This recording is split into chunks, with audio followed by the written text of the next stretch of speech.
Hello students, this is the third video about lifelines of national economy। ये तीसरा और last video है इस चैप्टर का, लाइफलाइंस ऑफ नेशनल इकोनॉमी का। इस चैप्टर में मेनली जो है वो ट्रांसपोर्टेशन और कम्युनिकेशन टू वेज होते हैं, उनके बारे में ब्रीफली डिस्कस किया गया है। ट्रांसपोर्टेशन में गुड्स और सर्विसेज का एक्सचेंज होता है दो पर्सन्स, दो स्टेट्स या दो नेशंस के बीच। उसके लिए ट्रेड जो वर्ड है वो काम में लिया जाता है। ट्रेड और टूरिज़्म के लिए जिस वे की रिक्वायरमेंट होती है वो ट्रांसपोर्टेशन है। उसी प्रकार से आइडियाज़ और थॉट्स का एक दूसरे व्यक्तियों या एक दूसरे कम्युनिटीज़, कंट्रीज़ के बीच में जो आदान प्रदान है उसके लिए कम्युनिकेशन वर्ड काम में लिया जाता है। तो इस वीडियो में हम कम्युनिकेशन और ट्रेड मेजर, सीपोर्ट्स, एयरपोर्ट्स, इनके बारे में डिस्कस करने वाले हैं। इससे पहले के जो वीडियोज़ हैं उसमें हमने ट्रेड और टूरिज़्म के लिए के संदर्भ में ट्रांसपोर्टेशन के वेज के बारे में हम विस्तार से चर्चा पूर्व में कर चुके हैं।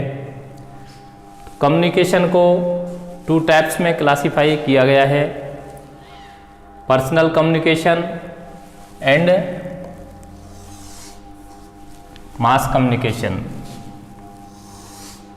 संचार जो है आइडियाज़, विचारों का आदान प्रदान है, वो यदि दो व्यक्तियों के बीच में हो रहा है तो वो पर्सनल कम्युनिकेशन के अंतर्गत आएगा।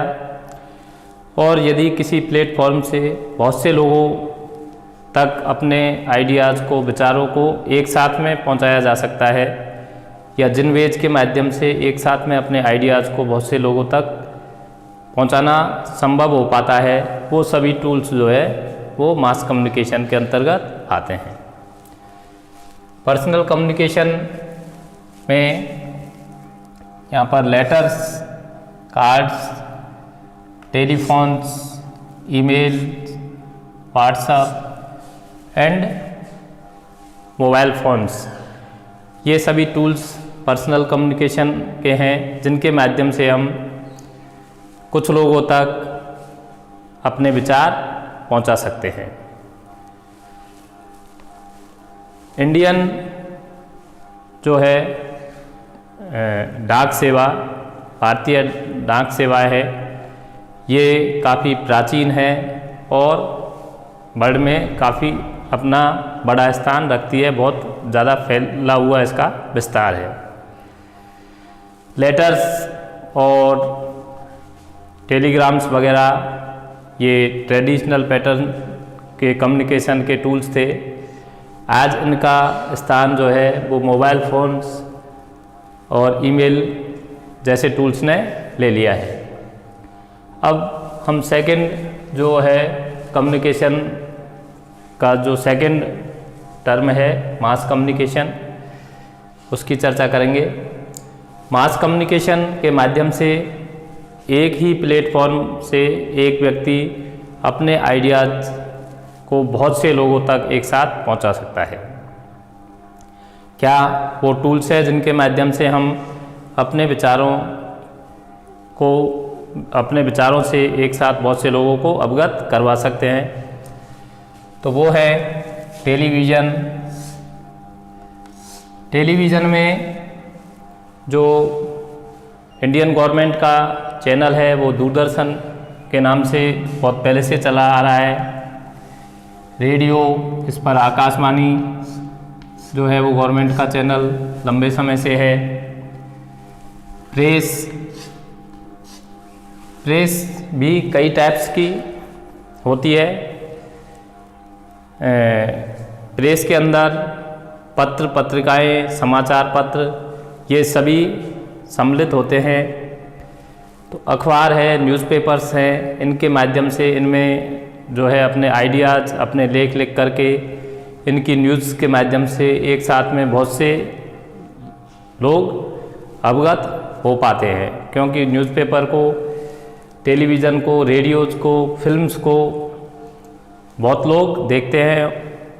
तो इनमें जो विचार होते हैं, जो आइडियाज़ होते हैं, जो संदेश होते हैं, उनसे एक साथ में वो बहुत से लोग अवगत हो पाते हैं। बहुत से लोगों तक एक साथ में अपने संदेश जो है वो पहुंचाए जा सकते हैं।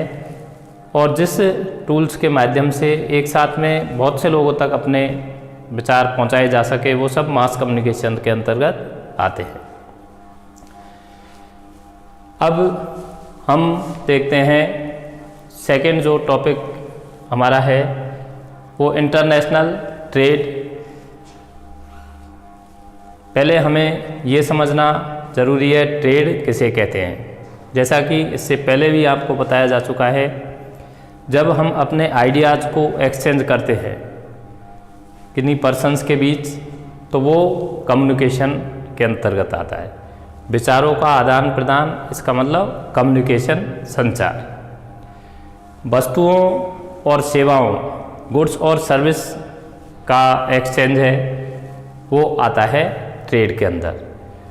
तो exchange of goods and service is called trade. ये दो व्यक्तियों के बीच हो सकता है, दो स्टेट्स के बीच हो सकता है, दो कंट्रियों के बीच हो सकता है। जब ये कंट्रियों के बीच में हो तो उस स्थिति में इस ट्रेड के लिए हम वर्ड काम में लेंगे, टर्म काम में लेंगे, वो है इंटरनेशनल ट्रेड। इंटरनेशनल और नेशनल दोनों टाइप्स का ही ट्रेड होता है। नेशनल में देश के अंदर जो व्यापार हो रहा है वो आता है, इंटरनेशनल में दूसरे देशों के साथ जो व्यापार हो रहा है वो आता है। इंटरनेशनल ट्रेड को हम टू टर्म्स में से मिलकर के बनता है, इंपोर्ट एंड एक्सपोर्ट। पहले आप लोग ये बेसिक्स हमें आना ज़रूरी है। इंपोर्ट कहते हैं आयात को हिंदी में, और एक्सपोर्ट कहते हैं निर्यात को। जब कोई कंट्री किसी दूसरी कंट्री को गुड्स एंड सर्विस प्रोवाइड करवाती है तो एक्सपोर्ट हुआ, और जब कोई कंट्री दूसरी अन्य कंट्री से गुड्स और सर्विस परचेज कर रही है, मंगवा रही है, तो वो इंपोर्ट कहलाता है। यहाँ BOT शॉर्ट फॉर्म दी गई है। इस तरह की शॉर्ट फॉर्म पर भी आपके बोर्ड एग्जाम्स में क्वेश्चंस बनते हैं। आप लोगों को इनको भी अच्छे से देखना चाहिए। BOT मीन्स हुआ बैलेंस ऑफ ट्रेड, व्यापार का संतुलन। व्यापार का संतुलन फेवरेबल और अनफेवरेबल टू टाइप्स में हो सकता है इंटरनेशनल ट्रेड के regarding. Favourable balance of trade जो है उसे कहते हैं जिसमें एक्सपोर्ट मोर देन हो किससे, इंपोर्ट से। अर्थात फेवरेबल बैलेंस ऑफ ट्रेड उस कंट्री के ट्रेड को कहेंगे जिस कंट्री का ट्रेड में एक्सपोर्ट ज़्यादा हो, निर्यात ज़्यादा हो, किनसे, आयात से। इंपोर्ट से एक्सपोर्ट ग्रेटर देन है, ऐसी स्थिति में जो है फेवरेबल बैलेंस ऑफ ट्रेड कहा जाएगा। Unfavourable balance of trade, unfavourable balance of trade में इंपोर्ट जो है वो ग्रेटर है एक्सपोर्ट से। अर्थात इंपोर्ट ज़्यादा हो, आयात ज़्यादा हो, और निर्यात कम, निर्यात आयात से जो है वो कम हो। तो ये हुई अनफेवरेबल बैलेंस ऑफ ट्रेड, जिसमें इंपोर्ट ज़्यादा हो रहा है किससे, एक्सपोर्ट से, अर्थात निर्यात से आयात ज़्यादा हो रहा है। तो उस तरह का जो ट्रेड है वो कहलाएगा अनफेवरेबल बैलेंस ऑफ ट्रेड। जैसा कि इंपोर्ट और एक्सपोर्ट बेसिक्स हैं आपके, पिछली क्लासों में भी आपने पढ़े हैं, पूर्व में भी मैंने बताया है। एक्सपोर्ट होता है किसी कंट्री के द्वारा दूसरी कंट्रीज को अपने गुड्स और सर्विस बेचना, ये तो हुआ एक्सपोर्ट। और दूसरी कंट्रीज से गुड्स और सर्विस परचेज करना, ये हुआ आपके इंपोर्ट। क्लियर। अब हम देखते हैं significance of tourism and trade. Tourism जो है पर्यटन का ट्रेड के रूप में क्या सिग्निफिकेंस है, उसके बारे में यहाँ बिंदुवार पूरी चर्चा हम लोग करेंगे। उससे पहले हमें टर्म्स को, जहाँ भी नई कोई टर्म आए उसको समझना बहुत ही ज़्यादा ज़रूरी होता है। यदि हमने टर्म को सही से समझ लिया तो कंसेप्ट भी समझ में आएगा। तो टूरिज्म जो है पर्यटन हिंदी वर्ड है, ये उस के लिए काम में आता है जिसमें कि किसी अन्य क्षेत्र को, अन्य देश को अपने विभिन्न पर्पज़ों की वजह से घूमने का के लिए लोग जाते हैं, तो उसके लिए टूरिस्ट वर्ड काम में आता है। और उससे रिलेटेड सारी इंडस्ट्री है वो टूरिस्ट इंडस्ट्री, टूरिज्म इंडस्ट्री कहलाती है। तो सिग्निफिकेंस में हम देखते हैं प्रमोट नेशनल इंटीग्रेशन। टूरिज्म में लोग टूरिज्म को भी 2 टाइप्स में क्लासीफाई कर सकते हैं, national tourism and international tourism.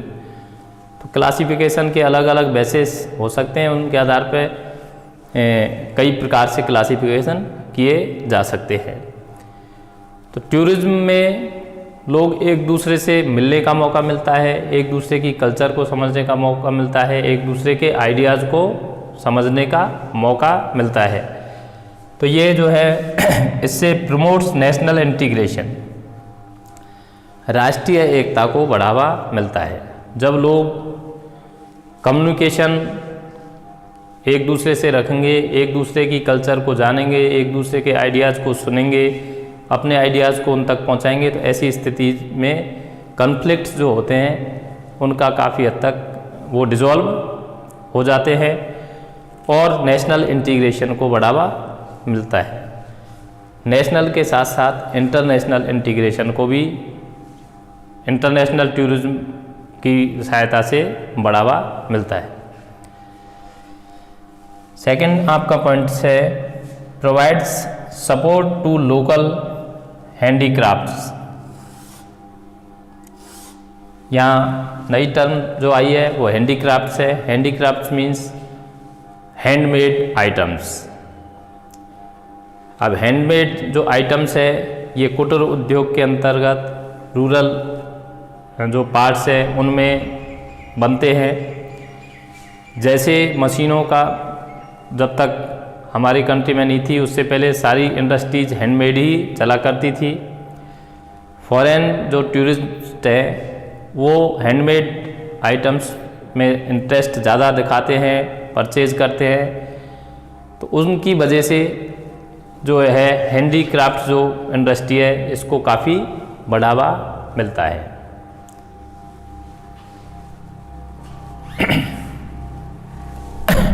helps in development of international understanding।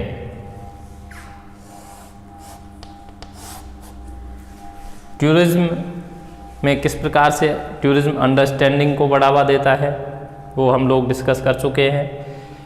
जब एक कंट्री के लोग दूसरी कंट्री में घूमने जाएंगे, वहाँ के लोगों की कल्चर को देखेंगे, वहाँ के हेरिटेज प्लेसेस को देखेंगे, वहाँ के बिजनेस को देखेंगे, वहाँ की अदर जो फैसिलिटीज़ है उनको देखेंगे, तो निश्चित रूप से अंडरस्टैंडिंग सभी में बढ़ेगी। तो इंटरनेशनल अंडरस्टैंडिंग में भी टूरिज्म जो है वो बहुत बड़ा रोल प्ले करता है। About our culture and heritage. अब पहले हमने जो वीडियो आपको भेजा था, सेकंड वीडियो, उसमें वाटरवेज में पाइपलाइंस के बारे में आपको बताया गया था। वहाँ से एक क्वेश्चन है आप लोगों के लिए कि HBJ नंबर 1, तो इसकी फुल फॉर्म क्या है। तो HBJ की फुल फॉर्म है, ये हजीरा बीजापुर जगदीशपुर गैस पाइपलाइन। ये इंडिया की लॉन्गेस्ट, इंडिया के अंदर लॉन्गेस्ट गैस पाइपलाइन है। इस तरह के फैक्ट्स भी आप लोग अपनी टेक्स्ट बुक की मदद से देखा करें। यदि आप इस पैटर्न पर तैयारी करते हो, वीडियोज़ को अच्छे से देखते हो, साथ में अपनी टेक्स्ट बुक्स की स्टडी करते हो, तो निश्चित रूप से आप बहुत अच्छी और कम समय में ही सारे कंटेंट्स को बेहतर तरीके से कमांड कर पाओगे।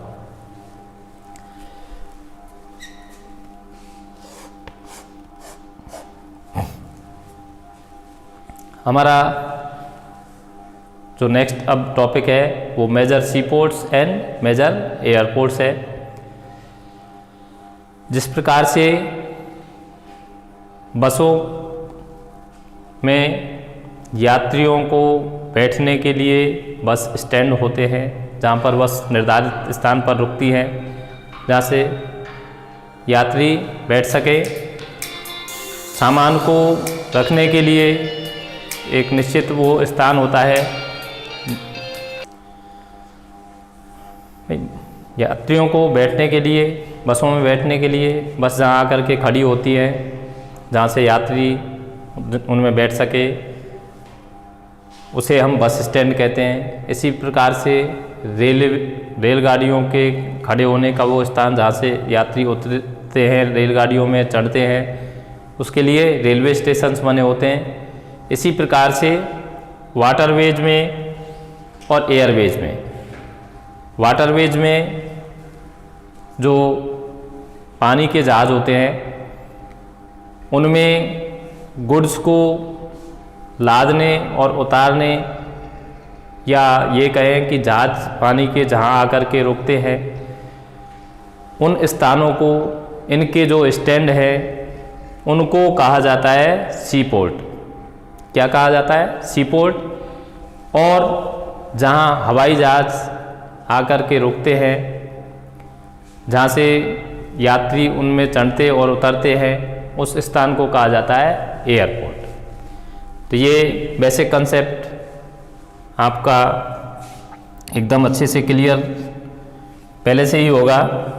अब हम डिस्कस करेंगे मेजर सी पोर्ट्स को और मेजर एयरपोर्ट्स को। इनके बारे में मैप में निश्चित रूप से क्वेश्चंस 2 या 3 मार्क्स के आते हैं। मैप के लिए बहुत ही ज़्यादा इम्पोर्टेंट टॉपिक है ये, इनको आप लोगों को अच्छे से समझना है।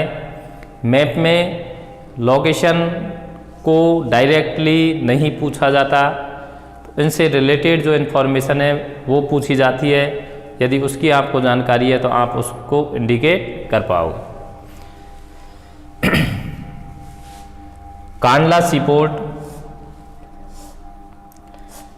यहाँ एक जानकारी मैं और देना चाहूँगा कि सी पोर्ट जो है, कई बार हम जब इवैल्यूएशन करते हैं आपकी एग्ज़ाम नोटबुक्स का, तो उसमें देखते हैं कि कुछ स्टूडेंट सी पोर्ट्स को भी लैंड स्पेस पर इंडिकेट कर देते हैं, जबकि सी पोर्ट्स जो है वो निश्चित रूप से कोस्टल एरियाज़ में या जहाँ पर वाटर लॉट ऑफ मात्रा में अवेलेबल है वहीं पर होंगे, या तो कोस्टल एरियाज़ में होंगे या किसी रिवर के किनारे होंगे।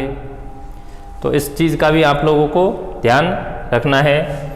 पहला जो है यहाँ पर मेंशन कर रखा है वो है कांडला सी पोर्ट। कांडला सी पोर्ट गुजरात में है, ये बिजीएस्ट सी पोर्ट है, सबसे ज़्यादा यहाँ पर आवागमन रहता है पानी के जहाज़ों का। टाइडल सी पोर्ट है, टाइडल सी पोर्ट है तो कांडला जो है इसके बारे में इस तरह भी पूछा जा सकता है कि भाई tidal sea port of India को लोकेट करिए। And first port to be develop after independence, independence के बाद में जो पोर्ट्स डेवलप हुए हैं सी पोर्ट्स, उनमें ये फर्स्ट है। जस्ट इंडिपेंडेंस के बाद ही इस पोर्ट को इंडियन गवर्नमेंट के द्वारा डेवलप किया गया। सेकंड ये है जवाहरलाल नेहरू पोर्ट, जवाहरलाल नेहरू सी पोर्ट। ये महाराष्ट्र में है और बम्बई के पास में है। इसका दूसरा नाम नेवा सेवा भी है।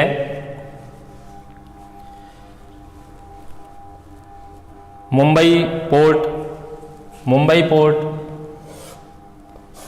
ये लार्जेस्ट पोर्ट है इंडिया में। जितने भी पोर्ट है उनमें सबसे लार्जेस्ट जो पोर्ट है वो मुंबई पोर्ट है, अर्थात सबसे बड़ा, सबसे बड़ा जो पोर्ट है वो मुंबई पोर्ट है। विशाखापट्टनम पोर्ट आंध्र प्रदेश में ये पोर्ट स्थित है और ये लैंड लॉक्ड पोर्ट है। लैंड लॉक्ड से अभिप्राय ये चारों तरफ से लैंड से कवर हो रखा है। अब चारों तरफ से कवर हो रखा है, इस उसमें से किसी कैनाल के माध्यम से सी से कनेक्टिविटी बना रखी है। तो ये अपने आप में इसकी अलग डिफरेंट क्वालिटी हो गई। चेन्नई पोर्ट ये second largest port of India है, Chennai port. Marmagao port Gujarat, Marmagao port जो है वो गोवा में स्थित है। पोर्ट ब्लेयर, जैसा कि आपको पता ही है, पोर्ट ब्लेयर कैपिटल है अंडमान निकोबार की। तो पोर्ट ब्लेयर जो सी पोर्ट है वो अंडमान निकोबार में स्थित है। कोलकाता पोर्ट, कोलकाता कैपिटल किस स्टेट की? वेस्ट बंगाल की। तो कोलकाता पोर्ट है ये हुगली रिवर, जैसा कि आपको पता होगा कि कोलकाता जो सिटी है ये हुगली रिवर के किनारे बसी हुई है। वहाँ पर सी पोर्ट है हुगली रिवर पर, जिसका दूसरा नाम हल्दिया सी पोर्ट भी है। हुगली रिवर कनेक्ट करती है, हुगली रिवर पर सी पोर्ट है कोलकाता में, और हुगली रिवर अपना पानी जाके मिलाती है बे ऑफ बंगाल में। तो इसकी कनेक्टिविटी हुगली रिवर के माध्यम से बे ऑफ बंगाल से हो जाती है। ये भी बहुत महत्वपूर्ण सी पोर्ट्स में से एक है। पारादीप, पारादीप उड़ीसा में स्थित है। पारादीप सी पोर्ट ये oldest and artificial sea port है। तो हम इसके लिए ये भी यूज कर सकते हैं कि पारादीप जो है वो man made oldest sea port in India है। तो Paradip is a oldest man made sea port in India. Orissa में स्थित है। तूतीकोरन ये तमिलनाडु में है, तूतीकोरन तमिलनाडु में है। कोचीन ये कोची केरला में है।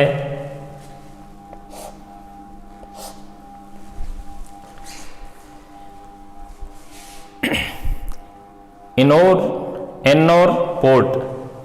पोर्ट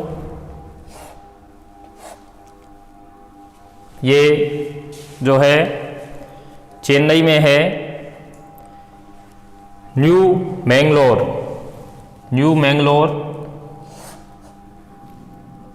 जो सी पोर्ट है ये कर्नाटका में है। इसका दूसरा नाम पनाम्बूर है।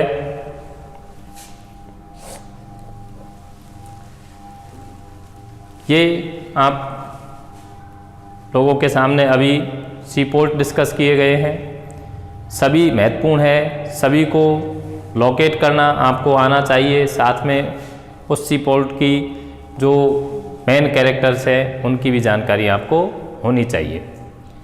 अब हम डिस्कस करेंगे मेजर एयरपोर्ट्स के बारे में।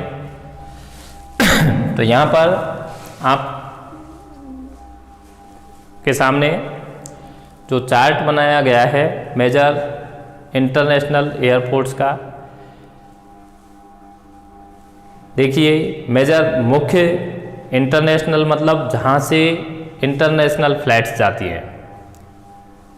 यहाँ भी 2 टाइप्स के एयरपोर्ट्स होते हैं, domestic airports and international airports. Domestic airport उन एयरपोर्ट्स को कहते हैं जहाँ से डोमेस्टिक फ्लाइट्स जाती है, घरेलू उड़ानें जाती है, या ये कहें कि देश के अंदर की जो उड़ानें हैं, देश के अंदर के जो शहर हैं वहाँ के लिए उड़ानें जिस एयरपोर्ट से जाए उसको डोमेस्टिक एयरपोर्ट, और देश से बाहर के लिए, बाहर के शहरों के लिए भी उड़ानें जहाँ से जाएं वो इंटरनेशनल एयरपोर्ट। तो उनमें मेजर जो एयरपोर्ट्स हैं वो कुछ इस प्रकार हैं। इंदिरा गांधी इंटरनेशनल एयरपोर्ट हमारी देश की जो प्रधानमंत्री थी श्रीमती इंदिरा गांधी, उनके नाम पर इंटरनेशनल एयरपोर्ट बना हुआ है दिल्ली में, capital of India, political capital of India and former prime minister of India के नाम पर ये रखा हुआ है। छत्रपति शिवाजी, अब इनको याद करने के लिए आप कोरिलेशन कोई दिमाग में बनाना ज़रूरी है। तो ये निश्चित रूप से जो बड़ी पर्सनालिटीज़ हैं, फेमस पर्सन्स हैं, उनके नाम पर इन एयरपोर्ट्स के नाम रखे गए हैं। जो पर्सन मेनली जिस क्षेत्र से बिलोंग करता था उस क्षेत्र के एयरपोर्ट का नाम उसके नाम पर रखा गया। जनरली जो कंसेप्ट है वो इस प्रकार है। जैसे छत्रपति शिवाजी महाराष्ट्र को बिलोंग करते थे और मुंबई एयरपोर्ट का नाम जो है वो छत्रपति शिवाजी एयरपोर्ट रखा हुआ है। अन्ना एयरपोर्ट, चेन्नई एयरपोर्ट जो है, चेन्नई इंटरनेशनल एयरपोर्ट है, उसका नाम अन्ना एयरपोर्ट भी है, और मीनक्कम एयरपोर्ट भी है। NS बोस, नेताजी सुभाष चंद्र बोस पश्चिमी बंगाल के रहने वाले थे। तो कोलकाता जो इंटरनेशनल एयरपोर्ट है उसका नाम नेताजी सुभाष चंद्र इंटरनेशनल एयरपोर्ट है। Rajiv Gandhi international airport, Hyderabad airport जो है, हैदराबाद इंटरनेशनल एयरपोर्ट, उसका नाम राजीव गांधी इंटरनेशनल एयरपोर्ट है। अब राजस्थान में जो है इंटरनेशनल एयरपोर्ट है वो सांगानेर एयरपोर्ट है। सांगानेर जयपुर शहर का एक पार्ट है, और ये स्पेशली जो है छपाई के लिए ये फेमस है ये क्षेत्र। तो यहाँ पर जो एयरपोर्ट है उसको इंटरनेशनल एयरपोर्ट का दर्जा मिला हुआ है। सांगानेर एयरपोर्ट है वो जयपुर में स्थित है। राजा सांची इंटरनेशनल एयरपोर्ट अमृतसर जो कि पंजाब में स्थित है, वहाँ के एयरपोर्ट का नाम राजा सांची इंटरनेशनल एयरपोर्ट है। इसका दूसरा नाम श्री गुरु रामदास जी इंटरनेशनल एयरपोर्ट भी है। बेंगलुरु इंटरनेशनल एयरपोर्ट है ये बेंगलोर में स्थित है। एंड कोयम्बटूर जो कि तमिलनाडु का एक शहर है, वहाँ पर भी इंटरनेशनल एयरपोर्ट लोकेटेड है। तो ये इस प्रकार से आप के मैप के महत्वपूर्ण दो पार्ट मेजर सीपोर्ट और मेजर एयरपोर्ट से रिलेटेड इन्फॉर्मेशन अपनी टेक्स्ट बुक में इनसे के बारे में और इन्फॉर्मेशन कलेक्ट करिए। और किसी तरह का कोई डाउट यदि हो तो आप लोग हमें उसके लिए कमेंट कर सकते हैं।